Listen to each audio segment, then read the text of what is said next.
Olá, professores, tudo bem? Eu sou a Andréa, a presidente da APOS, Associação dos Professores de Osasco. Nós, da APOS, estamos realizando algumas entrevistas com alguns candidatos a prefeito do nosso município de Osasco. Estamos recebendo o atual prefeito, Rogério Lins. Tudo bem, Rogério?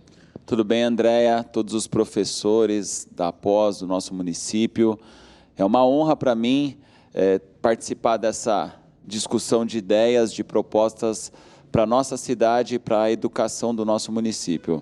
Vocês vão gostar muito do que a gente vai interagir aqui hoje. Ok. Então, assim, nós recebemos alguns questionamentos que os próprios professores nos encaminharam por e-mail.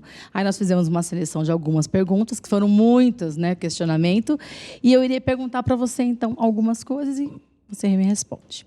Bom, hoje o salário do professor em Osasco ele é muito baixo. Ouvimos e constatamos no nosso Olerite que temos o pior salário da região. Fato já abordado inúmeras vezes e que até agora o título vergonhoso ainda é nosso. Hoje os professores PDIs recebem abaixo do piso nacional, valor mínimo de remuneração no país. Como o candidato analisa esse tema e como acredita que esse título vergonhoso possa ser superado?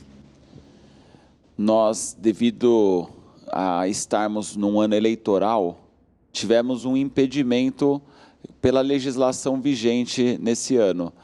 Mas, independente de eleições, de política partidária, passando dia 15 de novembro, a gente vai honrar com o nosso compromisso, que é tanto ligado à equiparação salarial, que é algo que a gente já está discutindo há algum tempo no plano de carreira, quanto à questão do piso nacional dos PDIs. Ou seja, ainda esse ano, independente de resultado eleitoral, independente de política partidária, é nossa obrigação e o nosso reconhecimento em valorização aos nossos profissionais da educação. E vai ser cumprido ainda esse ano, podem ficar tranquilos em relação a isso. Bom, assim esperamos, né?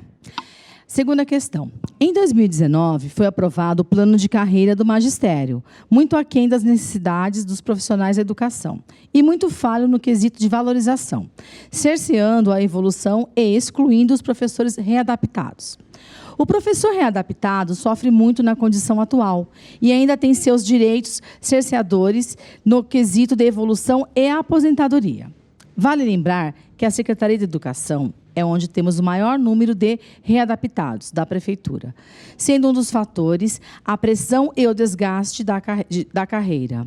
Qual a proposta para incluir esses servidores no plano de carreira e prestar um atendimento especial a esse profissional que sofre por doenças acometidas no decurso do seu trabalho com a educação?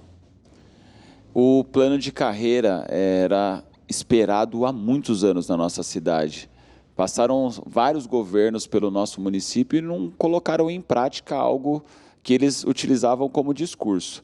Nosso governo foi um governo que colocou em prática, mandou para a Câmara Municipal e foi aprovado o plano de carreira, que não foi um plano de carreira que o governo tinha intenção de implementar.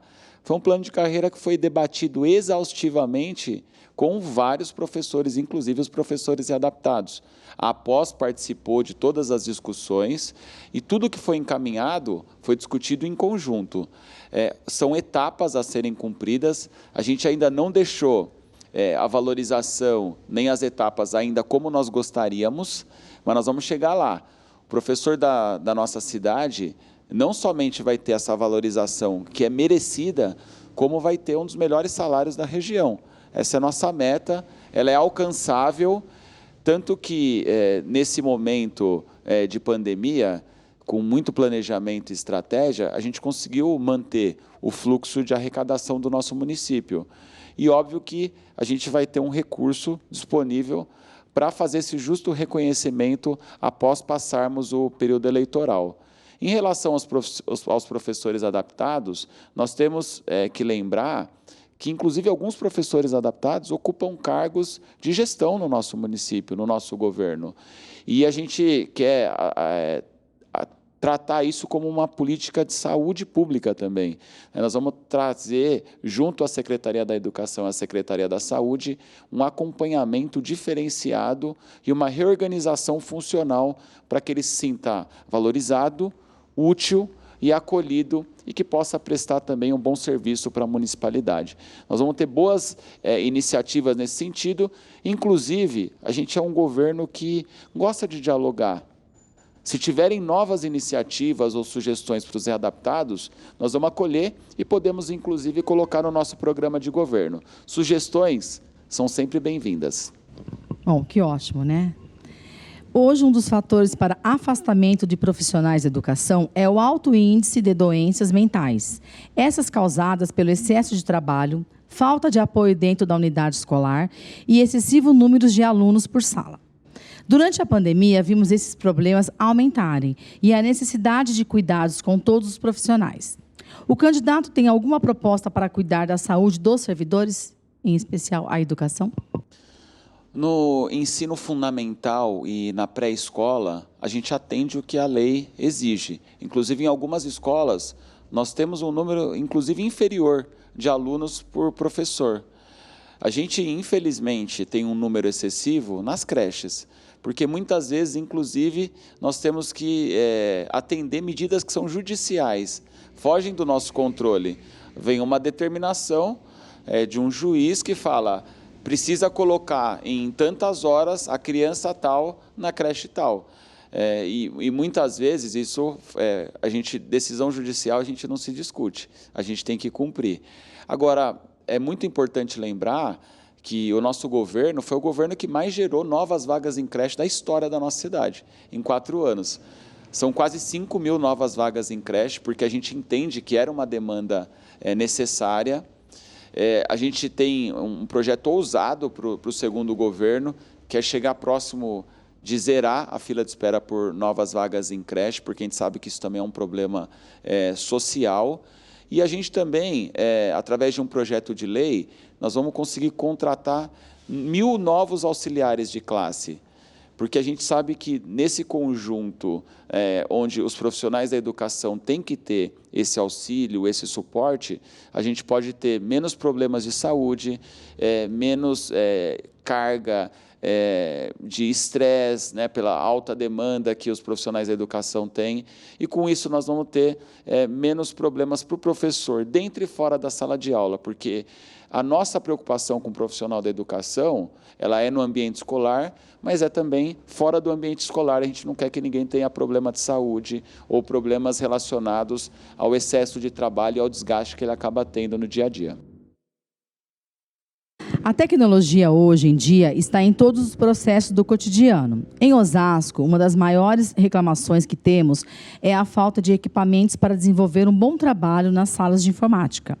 Temos computadores sucateados e salas sem o mínimo de condições de uso, sem ar-condicionado e sem computadores, para todos os alunos.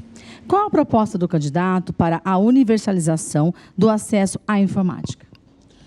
Nós finalizamos esse ano um grande processo licitatório. Até o final de dezembro, todos os computadores de todas as nossas escolas estão sendo substituídos. Computadores modernos, alugados, porque com isso, se tem problema de manutenção, não fica esperando trocar peça ou abrir um processo administrativo, e a gente sabe que isso é muito moroso. Quebrou o computador, a empresa tem por obrigação substituir ele em algumas horas. Nós colocamos Wi-Fi em todas as nossas unidades escolares. Aliás, a gente aproveitou esse momento de pandemia, onde nós tivemos aulas presenciais suspensas, para reformar unidades, modernizar elas. A gente está investindo muito nas lousas digitais. Eu venho desse setor de tecnologia, e a tecnologia veio para ficar. Ela não vai mais retroceder, ela só vai avançar, e a gente tem que levar esse ambiente digital para trazer resultados na ponta para as nossas crianças. Outra iniciativa do nosso próximo governo, se Deus quiser, a gente está fazendo um processo licitatório para que todos os professores tenham notebooks e todas as crianças tenham tablets, para que a gente possa inserir, de fato, o mundo digital dentro e fora da sala de aula para as atividades complementares, que vai ser um desafio para a gente recuperar o prejuízo educacional que, eventualmente, a gente pode ter tido nesse momento de pandemia. Mas a gente tinha que proteger os profissionais da educação e as famílias não me arrependo das decisões que eu tomei, sempre priorizando a proteção da vida dos profissionais da educação e das nossas crianças. Ok. A educação do século XXI é voltada à tecnologia, envolve novamente tecnologia, e aos múltiplos aprendizados. Hoje verificamos uma educação que se resume em giz, lousa e livro. Quais as propostas ou planos para que a educação de Osasco se renove e que a tecnologia seja presente no cotidiano escolar? Eu acho que eu me antecipei um pouco nessa pergunta, mas a gente desde o começo acreditou na lousa digital, onde um professor hoje, com uma escola que tem Wi-Fi, pode trazer para uma aula um ambiente diferenciado. Se o professor quer falar de coronavírus, ele consegue puxar hoje um vídeo do YouTube. Ele tem um painel que é touchscreen, que a criança pode manipular e preparar ela ainda mais para o futuro. Agora, junto com professores que vão ter notebooks, crianças que vão ter os tablets e as plataformas digitais educacionais que a gente pretende ampliar, a gente vai ter um resultado sensacional. O Osasco alcançou uma excelente nota do IDEB. Eu tenho muito orgulho desse resultado alcançado pelos profissionais da educação. Todo o mérito, toda a honra, toda a glória dessa conquista são dos profissionais da educação, que se esforçam, independente das dificuldades, e eu entendo que as plataformas digitais vão poder alavancar ainda mais esses resultados. Com certeza, a gente vai continuar investindo muito nisso. A relação entre o Poder Executivo e o professor se dá pelo secretário de Educação, nome que manterá o diálogo com todos os profissionais de educação. Candidato, você já escolheu quem irá ocupar essa pasta? E qual o pensamento sobre educação o senhor acredita que esse ocupante deve ter? Olha, eu tenho a felicidade de ter escolhido para a grande parte do meu governo um professor de carreira. Eu não me lembro, na história de Osasco, de um professor de carreira tão querido e renomado como o Tosti tenha ficado tanto tempo num cargo público, que é um cargo político, que é o cargo de secretário da Educação. Eu fiz uma escolha em conjunto com o nosso grupo e o resultado está aí. Uma pessoa que ouve, que entende como ninguém, afinal, há mais de 42 anos profissional de carreira no nosso município, e eu estou muito contente com esse resultado, mas a gente ainda tem muito trabalho pela frente. O Tosti é uma pessoa que nos dá orgulho de apresentarmos como nosso secretário da Educação, tanto que qualquer atividade que a gente reúne professores e demais profissionais da educação, sempre quando anuncia o Tosti, é um alvoroço, tamanha competência, e comprova que ele é muito querido e, ao longo da sua trajetória, plantou bons relacionamentos. A gente está muito contente com esse resultado apresentado pelo Tosti. Agora, não dá para falar já no próximo governo, porque parece que a gente já está acreditando que nós vamos já estar reeleito.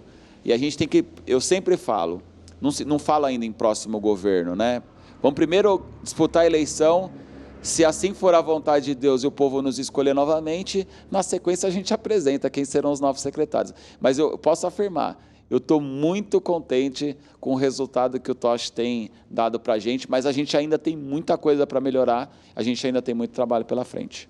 Ok. Em Osasco, temos um grande problema, que são os cargos em comissão. Cargos estes ocupados em grande parte por profissionais sem vínculo efetivo com o município e, muitas vezes, sem a vivência necessária para ocupar um cargo de gestão. Qual a sua opinião sobre o tema? Acredita que o concurso público para esses cargos seria o mais correto e justo, ou teria outra posição acerca desse tema? A grande maioria dos cargos de gestão, de direção, vice-direção, são justamente de servidores efetivos.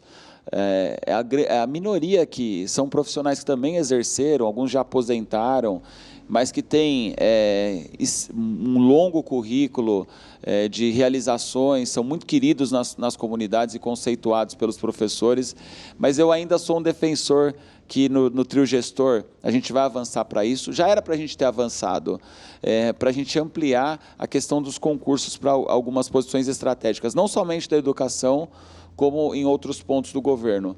A pandemia fez uma interrupção em algumas tratativas que a gente tinha, inclusive com o Poder Judiciário e o Ministério Público, mas que agora a gente, inclusive, deve ser anunciado na fase verde, hoje do Plano São Paulo. Eu sei que é atemporal, a técnica até pediu para eu tomar cuidado com isso, mas a gente deve retomar as tratativas, inclusive, relacionadas a concurso público, contratação de novos profissionais. Tem muita coisa boa que a gente vai anunciar ainda esse ano. Ótimo. O planejamento de cada escola engloba o seu entorno, a sua realidade e a condição social que atende. Por esse fato, os projetos são direcionados à demanda de cada região. E uma das maiores reclamações é a falta de incentivo para passeios culturais como museus, parques e exposições e feiras temáticas. Hoje, um aluno do 5º ano nunca saiu do município e só conheceu a Ecolândia, local inapropriado e que muitos não querem mais frequentar.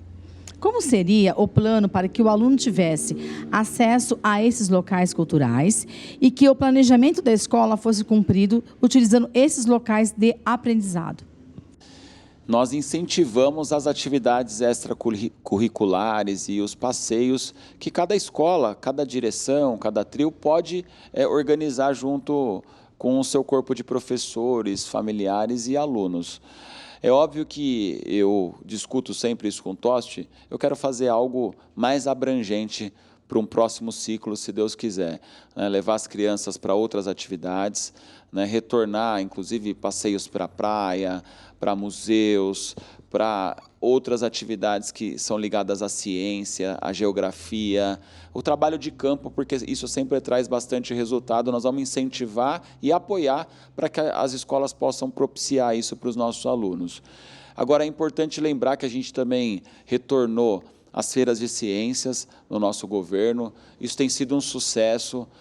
Toda iniciativa que puder trazer novos conceitos, conteúdos, envolva família, profissional da educação e criança, a gente vai incentivar no nosso governo, tá? Então, essa vai ser uma prática que vai ser melhorada, é um compromisso nosso. Nós vamos ampliar, inclusive fazendo com que a gente possa desenvolver na cidade mais atividades no contraturno escolar.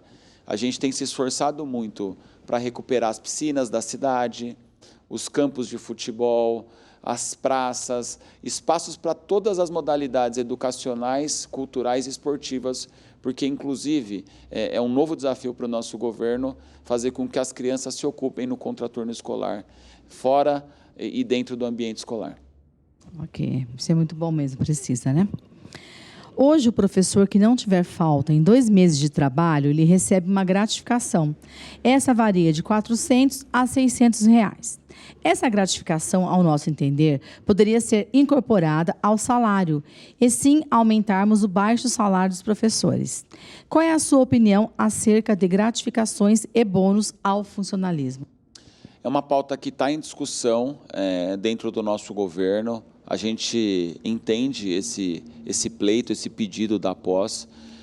Isso foi discutido no nosso plano de carreira e, em conjunto, houve um entendimento que, em alguns casos, eu não posso falar que a maioria, mas em alguns casos, havia um excesso de pedido de abonadas, tanto que depois dessa mudança que foi discutido nessa mesa de negociação, reduziu bastante o número de abonadas, a solicitação de abonadas na nossa cidade. Mas é algo que a gente pode discutir. Eu sempre falo, se existem alguns pontos que precisam ser melhorados, aperfeiçoados e que trazem algum tipo de insatisfação hoje para o profissional da educação, a gente pode retomar uma discussão. Eu sou de um governo democrático, que gosta de ouvir, que gosta de discutir e não tenho dificuldade nenhuma de reconhecer, caso o governo esteja errado em alguma decisão, alguma medida que esteja sendo aplicada, de retroceder e fazer o que é melhor para os nossos colaboradores, os nossos profissionais da educação. O que a gente quer? Fazer com que eles tenham ainda mais orgulho de trabalhar em Osasco, sejam ainda mais valorizados e possam fazer o que fazem com excelência todos os dias, que é ensinar com carinho as nossas crianças. Ok. Bom, Para finalizarmos a nossa entrevista, comente um pouco sobre o seu plano de governo, suas propostas para a valorização do professor e objetivos para a educação de Osasco, se caso for eleito. Nós temos metas ousadas, primeiro relacionado à qualidade do ensino, né, o IDEB. Se nessas duas avaliações bienais que nós tivemos no nosso governo, nós somos muito bem, nós temos metas ousadas, né? Nós queremos passar da nota 7 aí nos próximos 4 anos.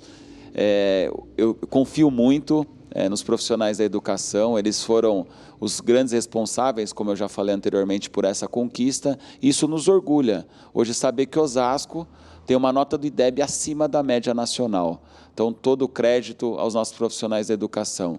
A valorização é uma pauta prioritária no nosso governo.